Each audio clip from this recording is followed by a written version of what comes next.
제9장 성공하기 위해서는 어떠한 마음가짐이 필요하며 어떻게 하면 이러한 마음가짐을 개발할 수 있는가? 우리는 긍정적이며 희망에 찬 마음가짐을 갖는 것이 우리의 목표 도달에 필수적이라는 사실을 믿는다. 그러므로 우리는 스승의 도움을 받아 우리들의 삶과 삶의 잠재성에 대해 긍정적이고 도움을 주며 생산적인 마음가짐을 개발할 수 있도록 하는 프로그램을 설계해야 한다. 생활신조 9. 한 젊은 외판원이 맥주 회사인 웨스트앤 브루어리사에 트럭을 몰고 49번 국도를 따라 뉴욕주의 유티카에서 로움을 향해 차를 몰고 가고 있었다. 그가 모호크 강의 이스트 도미니크 다리를 건너고 있을 때 갑자기 하늘이 시커멓게 변하고 번개가 멀리 지평선 위에서 번쩍였다. 그는 늦여름의 폭우를 피하기 위해 엑셀을 힘껏 밟아 제임스 스트리트로 꺾어 들어와서는 튜린 로드에 있는 질레트 식품점 앞에 끼익 소리를 내며 차를 멈췄다. 그가 판지로 된 포스터를 들고 주차장에서 뛰어나올 때 빗방울이 차창을 때리기 시작하였다. 그는 회색 바지와 회색 셔츠를 입고 있었다.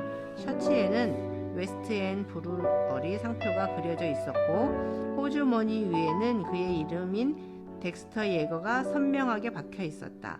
덱스터가 맥주를 광고하는 판지로 된 포스터를 조립하기 시작하자 슈퍼마켓의 새 지배인이 이봐 여기에 붙이면 안 돼 라고 퉁명스럽게 말했다.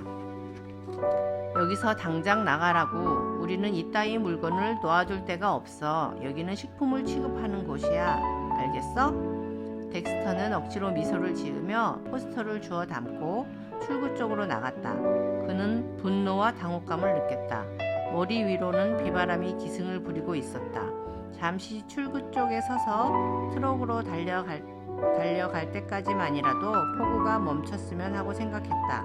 그는 지배인의 퉁명스러운 거절과 늦여름의 폭우 사이에서 어쩔 줄 모르고 서 있었다. 그의 1964년 여름 내내 그는 덫에 걸려있는 듯한 기분이었다. 그는 맥주를 팔고 웨스트앤 브루어리사의 포스터를 설치하는 대가로 주당 $95를 받고 있었다. 그는 열심히 일했으나 결코 성공할 수 있을 것 같지는 않았다. 덱스터와 그의 아내 버디는 아직도 1955년형 포드의 스테이션 외건을 몰며 7명의 자녀와 함께 뒷골목에 있는 오래된 연립주택에서 살고 있었다. 우리 집은 바로 길가에 있었죠. 푸른 잔디밭은커녕 애들이 놀 장소도 평화도 조용함도 없었죠. 라고 버디는 회상한다. 또 그는 나에게 내 자신과 내 가족을 위한 커다란 꿈이 있었는데 무언가가 나와 그 꿈 사이를 가로막고 있다는 느낌이 들었어요. 나는 무엇이 잘못되었으며 무엇을 바꾸어야 하는가를 찾아내는 대신에 변명의 구실을 만들어 놓고 이를 이용하여 나의 실패를 합리화하기에 바빴죠. 라고 과거를 회상한다. 나는 대학 교육을 받지 못했죠. 그는 계속해서 말한다. 처음에는 이것이 문제라고 생각했어요. 좀 더 나은 직장을 위해 이력서를 낼 때마다 회색 양복에 줄무늬 넥타이를 맨 점잖은 양반들은 이 점을 문제 삼았죠. 그들은 대학은 다녔나?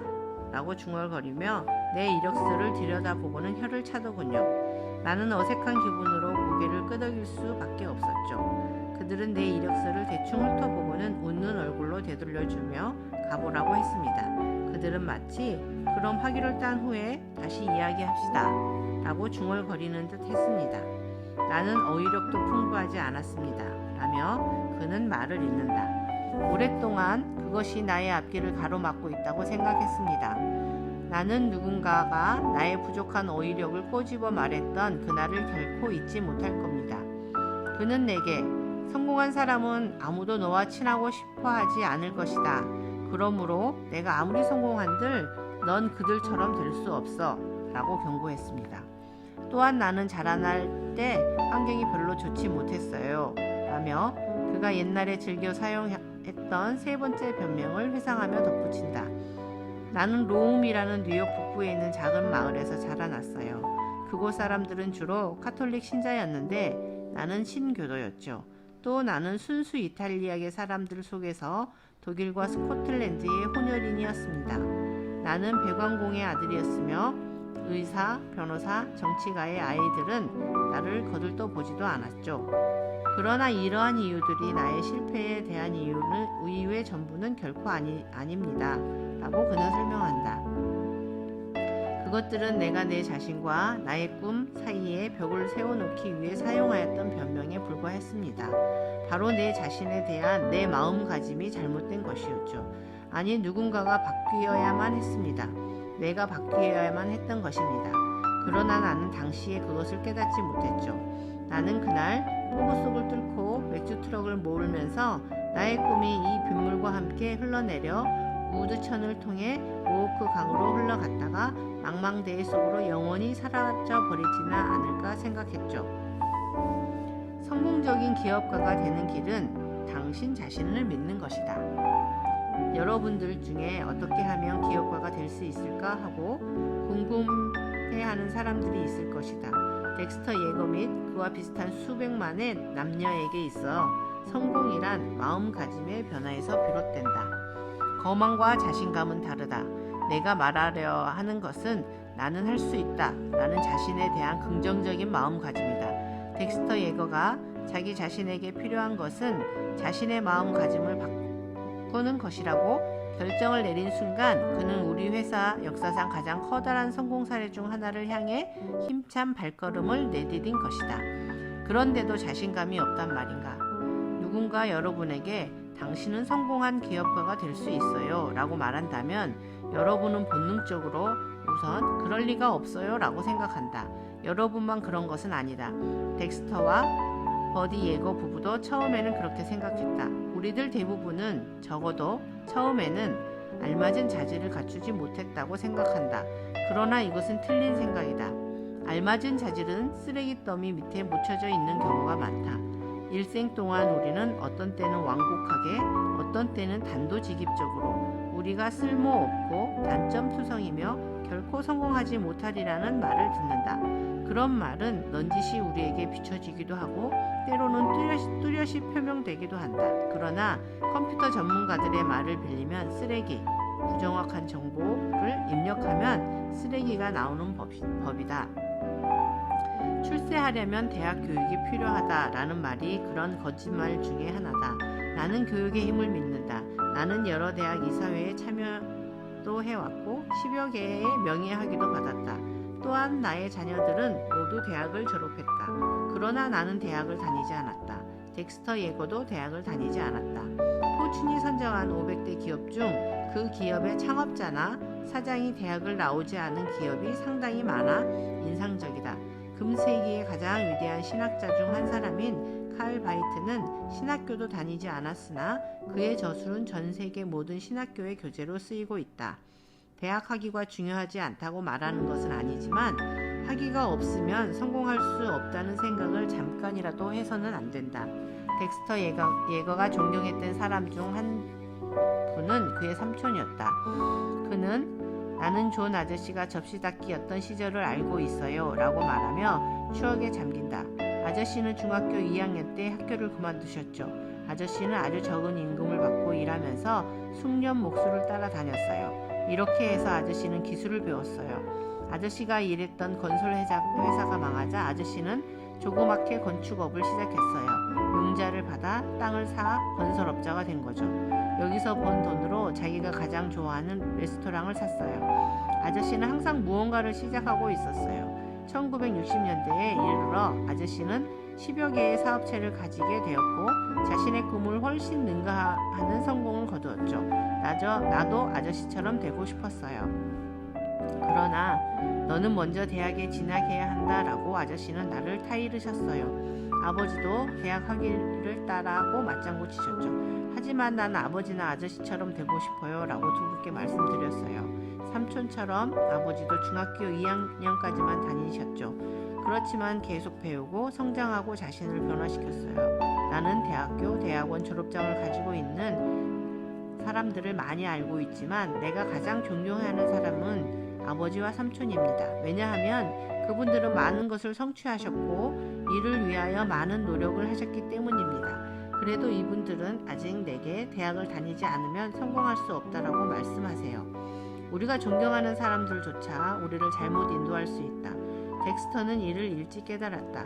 맥주회사 차를 몰고 뉴욕주의 로움을 지나갈 때 대학 졸업장 없이는 결코 성공할 수 없다고 믿었죠. 그러나 당시 나는 나이가 너무 많아 대학에 갈 수 없었죠. 나는 처자가 있었고 돈 들어가는 곳이 너무 많았죠. 서로 입학시험에 붙는다 할지라도 대학에 진학할 수는 없었어요. 다음으로는 우리가 알아야 할 것은 나쁜 충고는 그대로 예언처럼 되어서 우리 머릿속에서 메아리치고 우리의 꿈을 흐리게 한다. 대학 학위가 없이는 결코 성공할 수 없다. 어휘력이 부족하면 아무도 너에게 기회를 주지 않는다. 신교도나 카톨릭 신자, 유대인, 스페인계나 흑인, 대머리나 살찐 여자에게 높은 자리가 주어지지 않는다. 이런 말들은 수도 없이 많아. 이 말에 따르면 성공할 사람은 아무도 없다. 이러한 나쁜 충고를 우리는 어렸을 때부터 듣는다. 처음에는 농담이나 속삭임으로 시작되다가 조용한 귓속말이나 우정 어린 충고로 점점 발전한다. 마지막에 가서는 우리의 잠재력을 파괴하고 우리의 꿈을 무참히 짓밟고 만다. 그런 거짓말에 속아 당신의 장래의 위험을 느껴서는 안 된다. 대신 당신의 재능을 나열해보라. 당신 자신에 대해 당신이 스스로 인정하는 긍정적인 자질을 찾아내어 이를 도구 삼아 당신 내부에 있는 모든 잠재력을 찾아내도록 하라. 바로 오늘부터 새롭게 긍정적으로 삶을 사는 자세를 개발해야 한다.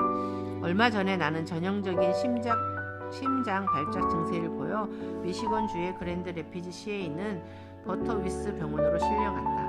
의사는 내 심장에 피를 공급하고 있는 혈관 내부의 장애를 제거하기 위해 우회 시술을 했다. 장기간 입원하고 있는 동안 점점 분명해진 것은 내가 두 가지 중 한 가지를 선택해야만 한다는 사실이었다. 하나는 전과 똑같은 생활 방식으로 살다가 가족 묘지까지는 아닐지라도 또다시 수술대 위로 올라가는 것이며, 다른 하나는 진지하게 내 생활 방식을 바꾸어 천수를 당하는 것이었다. 나는 나의 생명을 유지해주는 장치들이 침대 주위에서 깜빡이고 소리내고 내는 동안 의사의 충고에 대해 진지하게 검토해보았다.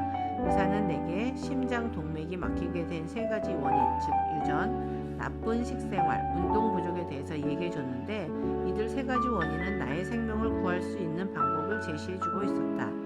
이 방법은 또한 실패를 야기시켰던 마음가짐으로부터 성공을 가져다주는 마음가짐으로 변화시키는 데에도 적용된다.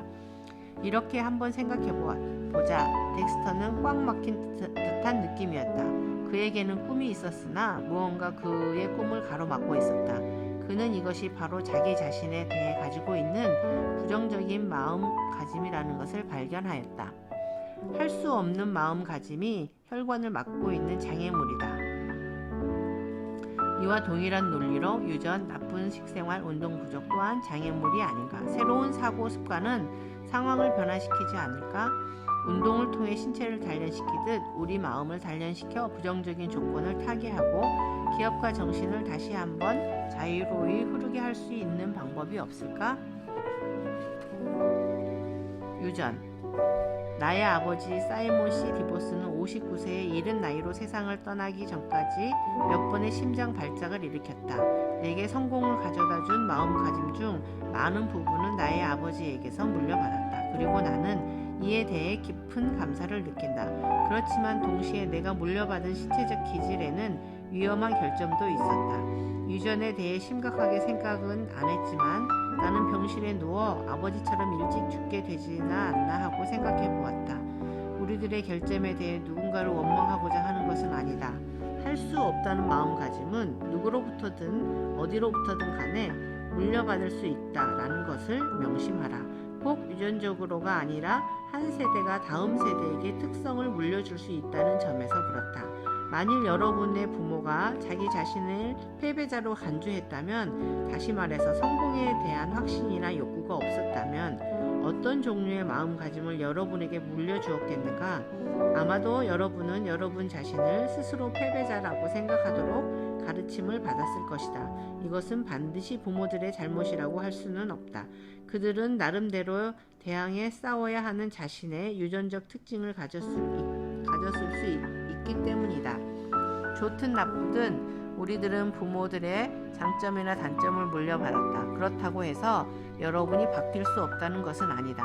당신이 물려받은 나쁜 특성을 이해하고 좋은 특성을 붙잡도록 하라. 제 어머니는 매우 의지가 굳은 분이셨어요. 라고 덱슨은 회상한다. 일생 동안 어머니는 허리가 약하고 아파서 많은 고통을 겪으셨어요. 의사는 어머니에게 아이를 낳을 수 없다고 말했죠. 하지만 어머니는 5남매나 낳으셨어요. 의사들은 어머니에게 아이를 들거나 안지 말라고 경고했어요. 어머니는 그 말을 무시하고 우리를 자주, 그것도 오래 안아주셨어요. 우리가 어렸을 때 의사들은 어머니가 고혈압이라는 것을 발견하고는 어머니가 일찍 돌아가실지도 모르니 가족들에게 대비하라고 했죠. 그래도 어머니는 미소를 지으셨고 자신과 자신의 약한 몸을 계속 믿으셨죠. 어머니는 의사들의 말을 별로 귀담아 들으시지 않았으며 결국 그들보다 오래 살다 80살의 나이로 돌아가셨죠. 80세 생신 직후에 어머니는 뇌졸중을 일으켜 오른쪽이 마비되었고 간호사들은 어머니는 다시 걸으실 수 없어요 라고 말했어요. 하지만 그것은 나의 어머니를 모르고 한 말이었죠. 어머니는 치료받기 시작한 첫 주에 지팡이가 필요해. 나는 다시 걸을 거야 라고 말씀하셨어요. 얼마 있다가 어머니를 찾아뵌 나는 어머니가 휠체어에서 힘들게 일어나시는 모습을 보고 놀라움을 금할 수 없었죠. 잘 있었니? 이리 와서 나 좀 안아주렴 하고 말씀하시더군요. 그러고 나는 얼굴에서 웃음을 띠고 내게로 걸어오시기 시작했죠. 그때 어머니는 자기 자신을 믿으시고 자신의 꿈에 역행하는 모든 것과 모든 사람을 극복할 수 있다는 굳은 의지를 갖고 계신 것이 분명했어요. 제 아버지는 키가 겨우 5피트 6인치였어요. 라고 그는 계속 말한다. 그러나 아버지는 강하셨어요. 나는 어렸을 때 로움에서 살았는데 우리 집은 날림으로 지은 집들이 있는 구역에 있었죠. 어느 토요일 한 젊은 펑크족 2명이 아버지에게 먼저 싸움을 걸어왔어요. 아버지는 싸움을 피하려고 하셨지만 한 대 얻어맞고 난 후에는 맹수처럼 달려들었어요. 우리가 보니 그들은 죽을 힘을 다해 주랭락을 치고 있었어요. 오랫동안 내 책상 위에는 중요한 것은 싸우는 사람의 체격이 아니라 그 사람 속에 있는 투지가 문제다 라는 문구가 적혀 있었죠. 나는 그 글귀를 볼 때마다 아버지를 떠올렸고 아버지가 내게 물려주신 투지를 생각했습니다. 덱스터와 마찬가지로 우리 모두는 가족이나 친구들로부터 좋은 점이나 나쁜 점을 물려받는다. 그러나 우리는 우리가 받은 것에 대해 만족해서는 안 된다. 그것을 바탕으로 발견하라. 만일 여러분이 자신의 잠재력을 과소평가하는 것을 물려받았다면 싸워서 극복하라. 나는 패배자가 아니며 성공할 수 있다라고 자신에게 말하라. 나의 부모님과 조부모님들에게 걸림돌이 되었던 것이 나의 앞길을 막을 수는 없다. 아무도 말해주지 않았던 것을 누군가 말해준다는 사실에 감사하라.